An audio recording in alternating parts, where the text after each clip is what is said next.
Welcome back to the Red Dice Diaries, and in this video I'm going to be reviewing the first of the Fate Worlds books, Worlds of Fire.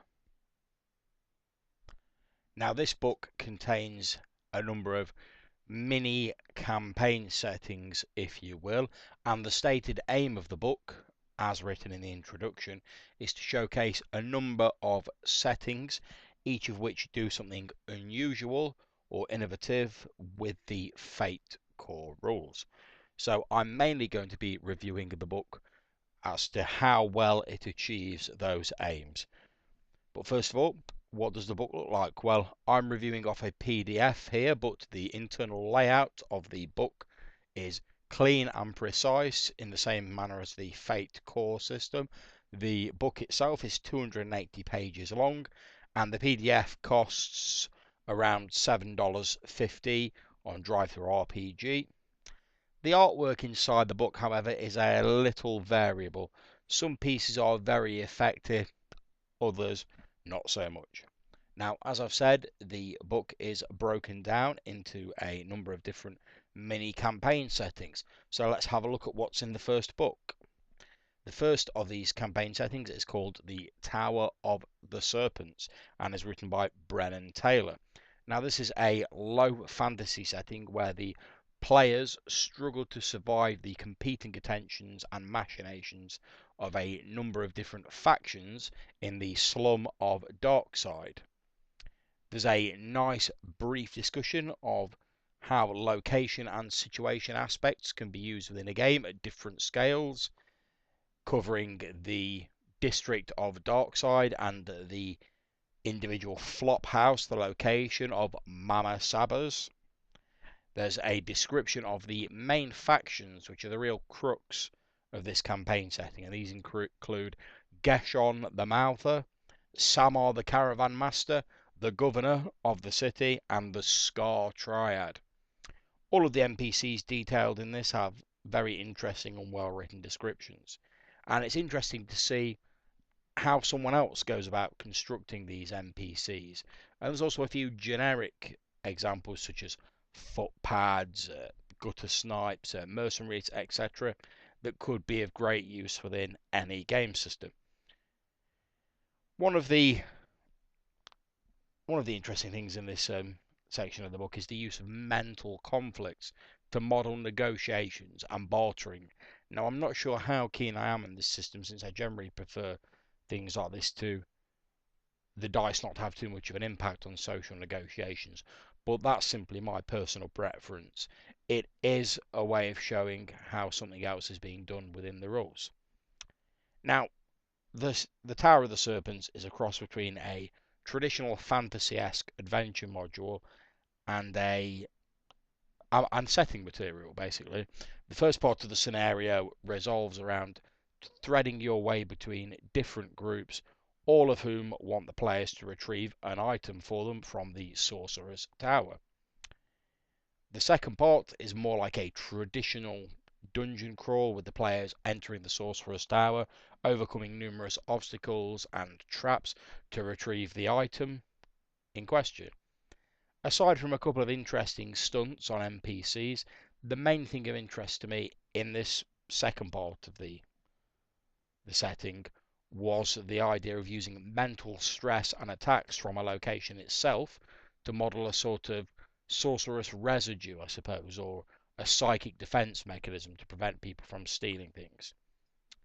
The third and final part is where the player characters have escaped from the tower and they're pursued by all of the various parties that were mentioned earlier, keen to obtain the item for themselves, as well as the sorcerer, who is none too happy that you've worked your way into his tower and snatched his precious idol. Now, the bit of this I found most interesting was the sorcerer's stunt to represent his powers, where you can spend a fate point and make an attack against someone. If he succeeds and inflicts stress, i.e. causes damage, then he can place a condition on a person. For instance, if you were sucking the very life breath out of someone, you made your attack, pay your fate point. If you're successful, you put the aspect starved for breath on the target, and you could spend further fate points to use this to your advantage in the future. The second mini setting in the book is one called White Picket Witches, which is written by Philomena Young. And this models a sort of a supernatural soap opera style setting, a la Supernatural, Charmed, or far too many other TV programs to mention. And it's set amidst a sleepy town. The idea of the setting is that 6 families from Salem each built an estate in an area called Moon Island.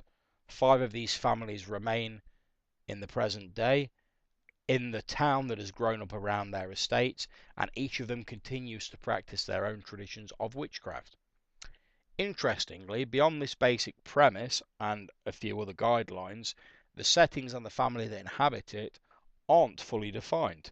The scenario actually gives advice and guidance on how you generate your own version of Moon Island and its inhabitants, particular to your own game.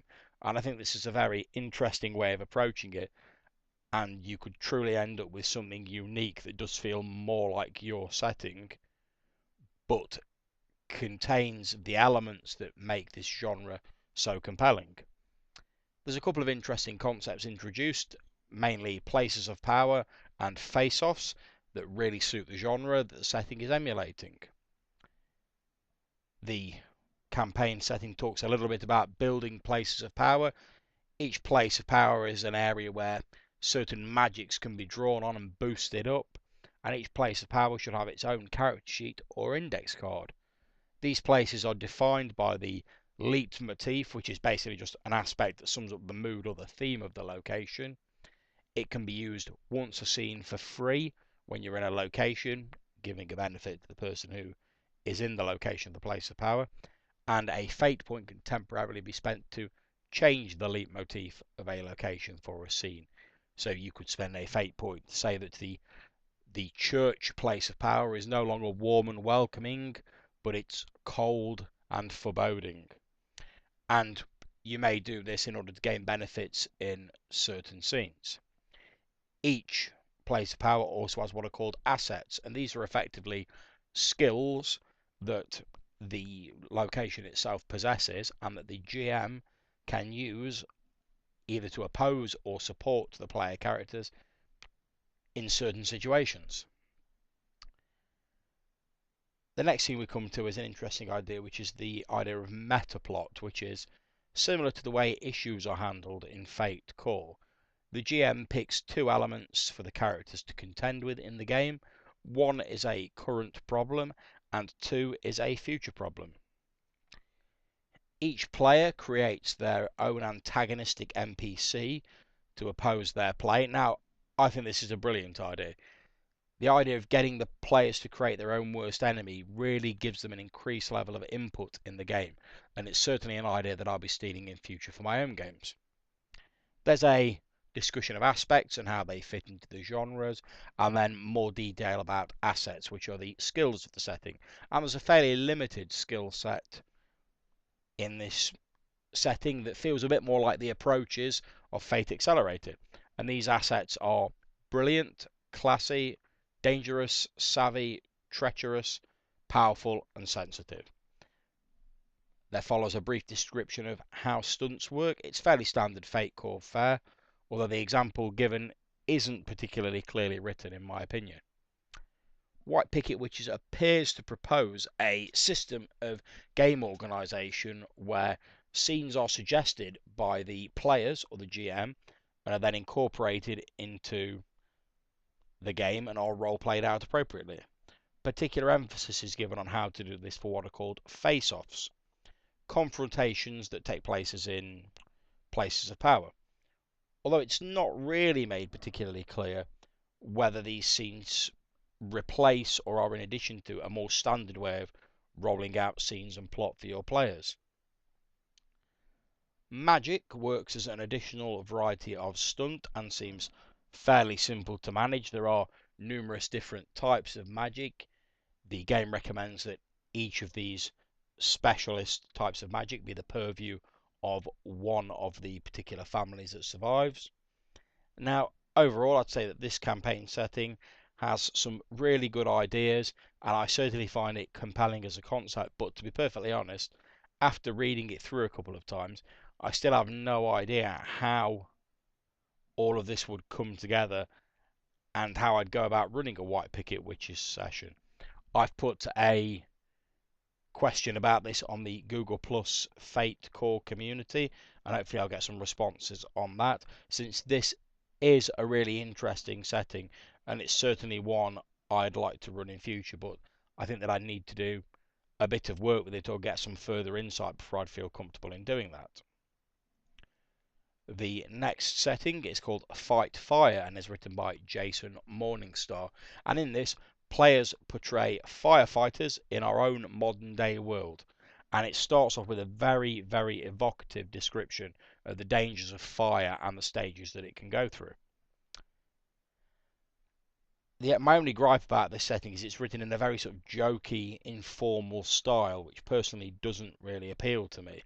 Although the descriptions of firefighter team makeups and the equipment used seem very comprehensive, and I gather from the credits at the end some real firefighters were consulted in the course of creating this, although the author is quite rightly keen to point out that when it's a matter of game versus realism, he has erred on the side of the game.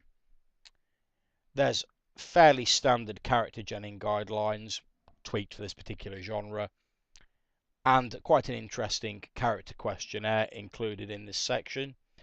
There's a discussion on using the Fate fractal, which is the part of the rules that says anything within Fate can be modelled as a character, and in this case it's generating the actual fire and possibly even the smoke from the fire as an NPC with its own skills, stunts, aspects, etc.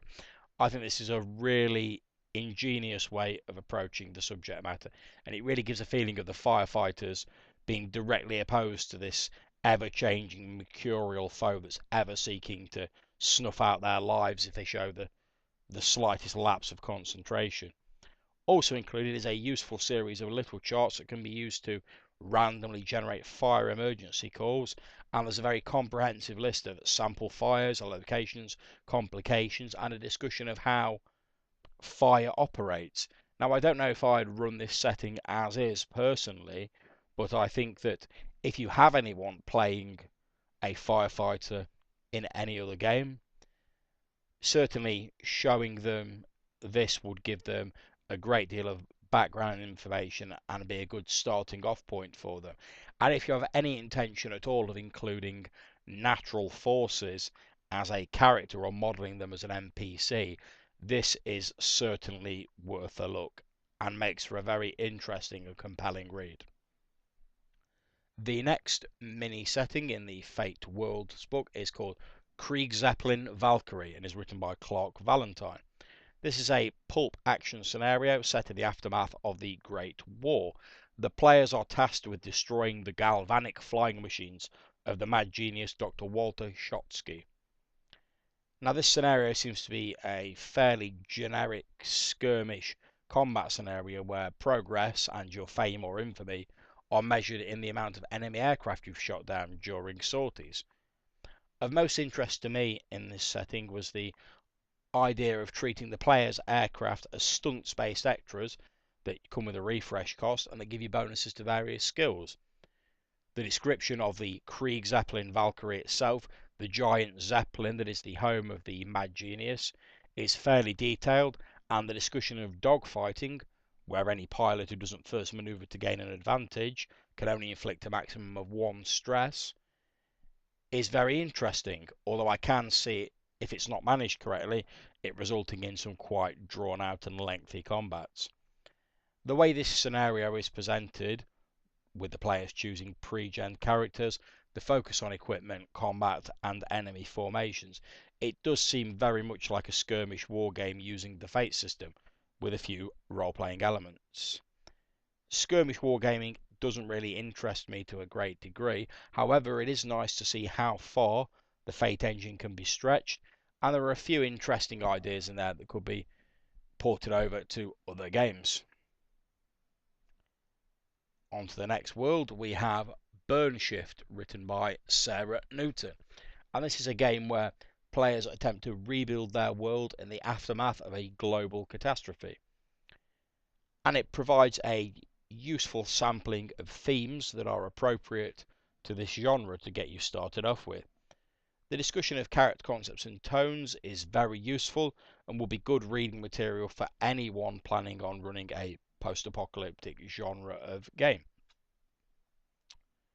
The book offers advice and suggestions on how these various different genres can be incorporated into the game, and aspects have been expanded to include not just the high concept and troubles, but to include different genotypes. These are human, mutant, mutated animal, and mechs.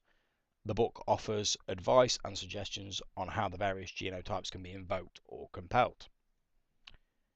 Mutations in the game, referred to as burn shifts as per the title of the setting, are extras which are purchased at a refresh cost and that provide you with some small benefits in game. And there's also guidelines for acquiring burn shifts due to exposure from mutations and radiation. The part where burn shift really stands out for me is in the treatment of communities. Players begin with their community as an extra. The community itself, as per the Fate Fractal, is represented with its own skills, aspects, and stunts. Players can call upon the skills of their community rather than using their own in order to represent the community coming forward and helping them out with a task. However, this does expose the community to any potential dangers inherent with the task that's being undertaken. Communities use the scale or sizing rules first posited in the Fate System Toolkit, but handily for anyone who doesn't actually have access to that book, they are summarized in this one, so you don't really need to worry about that. There are a number of example communities included to give ideas about how to build your own, and there's a small section that deals with acquiring equipment as extras. To acquire equipment, a player makes a resource roll to create an advantage and acquire an aspect related to the new bit of kit. Later, they can make this a more permanent acquisition by purchasing it as an extra that will give them some additional game benefits as their character learns how to use the piece of equipment more fully. And there's also a fairly comprehensive bestiary of mutated creatures and hazards, along with a nicely drawn map of the campaign world and descriptions of the various areas it contains to round off this setting. The final setting is my personal favourite, which is called Wild Blue and is by Brian Engard. Now, I've always loved a roleplay mashup, as the people who played in my recent Grand Theft Cthulhu will tell you, and Wild Blue delivers this in spades. It's a magical fantasy version of the Wild West with 6 shooters and superpowers. What's not to love about that? Wild Blue certainly seems to be the most clearly laid out and presented world in the book. It covers characters generation, equipment, dealt with as aspects in this setting, and the 2 issues of the setting very clearly and concisely, all at the very start of this setting. The author of the setting is the first to admit that the superpowers, called gifts and costs, are the good stuff of the setting. Every player character is possessed of a single supernatural gift that sets them apart from everyday people.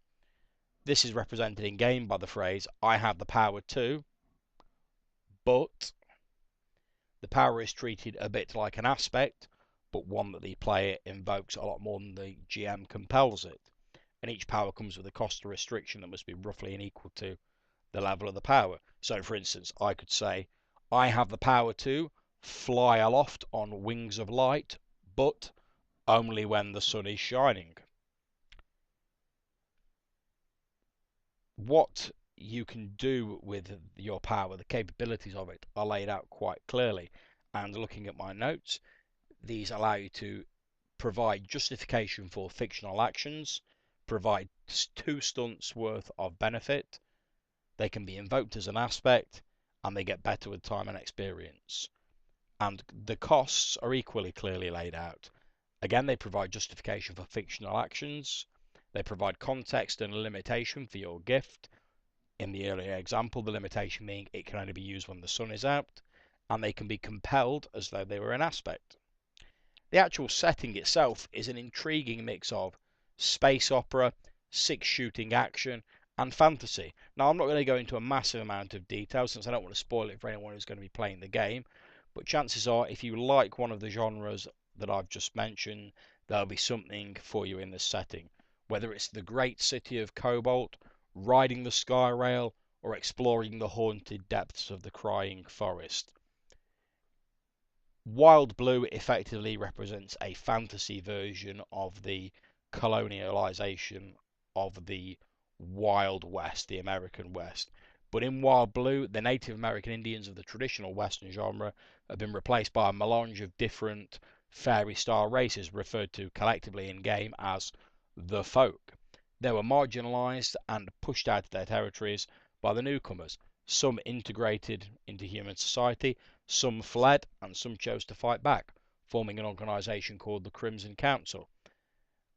Now, this fantasy spin on a displaced indigenised people is, I feel, a great opportunity for roleplay, and I can see how effectively most superheroic stories, most Western stories, and a fair few space opera stories could easily all be brought together in this setting. Like I say, it really does have almost something for everyone and is a very intriguing mashup of different genres.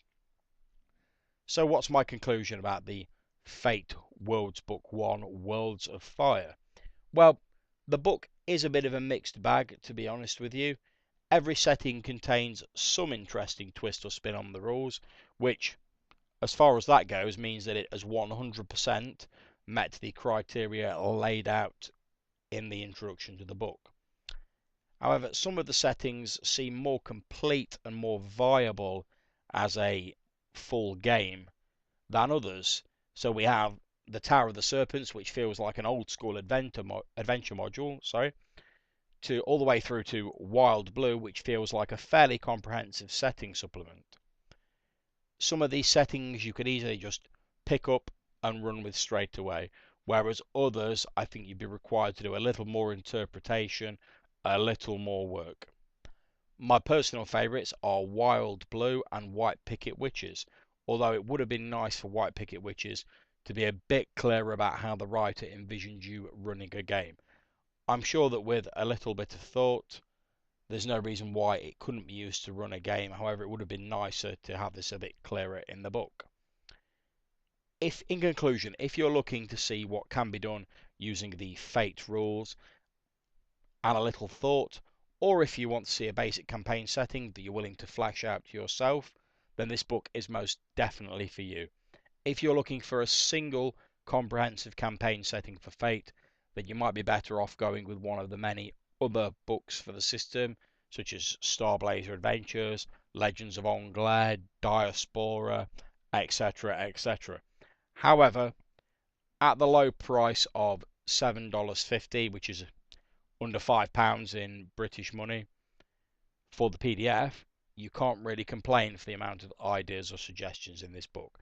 Even if you don't run any of the campaign suggestions as is, you will almost certainly, if you run a Fate game, get something out of this book. It's more of a toolkit of suggestions rather than a single definite or a multiple definite campaign setting book. I certainly recommend you give it a look. Even if you don't buy a hard copy of it, the PDF is very cheap and is very much worth a look. Even if you don't plan on running Fate, there's certainly something in here that you can probably take forward into other games. Well, if you have any comments on the Fate Worlds Book 1 or this review, please leave it in the comments box below. I hope if you've enjoyed this video, you'll consider clicking on like and subscribe to my channel. And until I see you next time, I look forward to reading what you write. Thank you very much for watching.